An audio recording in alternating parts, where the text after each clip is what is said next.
સુરત શહેર, જ્યાં રાત્રે પણ લાઇટો ક્યારેય બુઝાતી નથી. આર્યન, એક તેજસ્વી સોફ્ટવેર એન્જિનિયર, પોતાના રૂમમાં મોડી રાત સુધી કોડિંગમાં વ્યસ્ત હતો. તેના લેપટોપની બ્લુ લાઇટ તેના ચહેરા પર એક અજીબ શાંતિ ફેલાવી રહી હતી.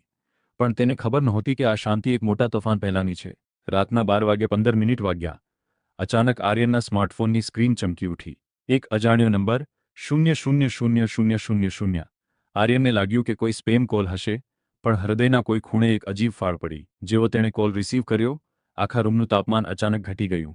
ફોનની સ્ક્રીન પર જે દેખાયું તેણે આર્યનના હોશ ઉડાવી દીધા. સામે કોઈ અજાણ્યું ભૂત નહોતું, પણ આર્યન પોતે જ હતો. એ જ રૂમ, એ જ ચહેરો, પણ એ વિડીયોમાં આર્યન અત્યંત ડરેલો હતો અને રડી રહ્યો હતો.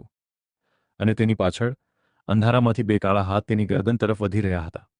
વિડીયોમાં રહેલા આર્યને ધીમેથી કીધું, પાછળ ના જોતો, એ તારા પડછાયામાં જ છે. આર્યને પાછળ જોવાની હિંમત ના કરી, પણ આફત તો ડિજિટલ હતી.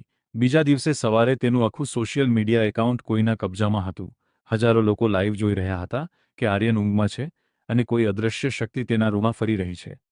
તેની સ્ક્રીન પર લાલ અક્ષરે લખાઈને આવ્યું, હેક્ડ. તે કોઈ વાયરસ નહોતો, તે એક ડિજિટલ શ્રાપ હતો જે તેના જીવનને કંટ્રોલ કરી રહ્યો હતો. રૂમનું સ્માર્ટ ટીવી આપમેળે ચાલુ થઈ ગયું. એક ભયાનક ડિજિટલ વમળમાંથી એક કાળો પડછાયો બહાર નીકળવા લાગ્યો. એ પડછાયાની આંખોમાં બાઇનરી કોડ ચાલી રહ્યો હતો. આર્યને યાદ આવ્યું, 10 વર્ષ પહેલા ગુમ થયેલો તેનો ભાઈ. શું આ એ જ હતો? પડછાયાએ ગર્જના કરી, તે દિવસે તે મને ના બચાવ્યો. હવે તારે પણ મારી જેમ આ કોડ્સની દુનિયામાં કેદ થવું પડશે.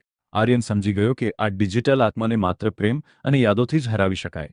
તેણે પોતાનું જૂનું લેપટોપ ખોલ્યું અને તેમની બાળપણની એક તસવીર સ્ક્રીન પર મૂકી. એક બાજુ લાલ ડિજિટલ શક્તિ અને બીજી બાજુ એ જૂની યાદોનો સુવર્ણપ્રકાશ. એક જોરદાર વિસ્ફોટ થયો. ડિજિટલ ગ્લિચ શાંત થઈ ગયા. આર્યને પોતાના ભાઈના આત્માને હંમેશ માટે મુક્ત કરી દીધો. આજે આર્યન સલામત છે, પણ તે હવે સ્માર્ટફોન વાપરતા ડરે છે. યાદ રાખજો, ઇન્ટરનેટની દુનિયામાં બધું જ દેખાય છે, એટલું સરળ નથી હોતું. તમારી પાછળ કોણ છે એ ચેક કરતા રહેજો. જો તમને આ વાર્તા ગમી હોય તો VKM મિસ્ટીરિયસ સ્ટોરીઝને સબસ્ક્રાઇબ કરો. ફરી મળીશું એક નવા રહસ્ય સાથે.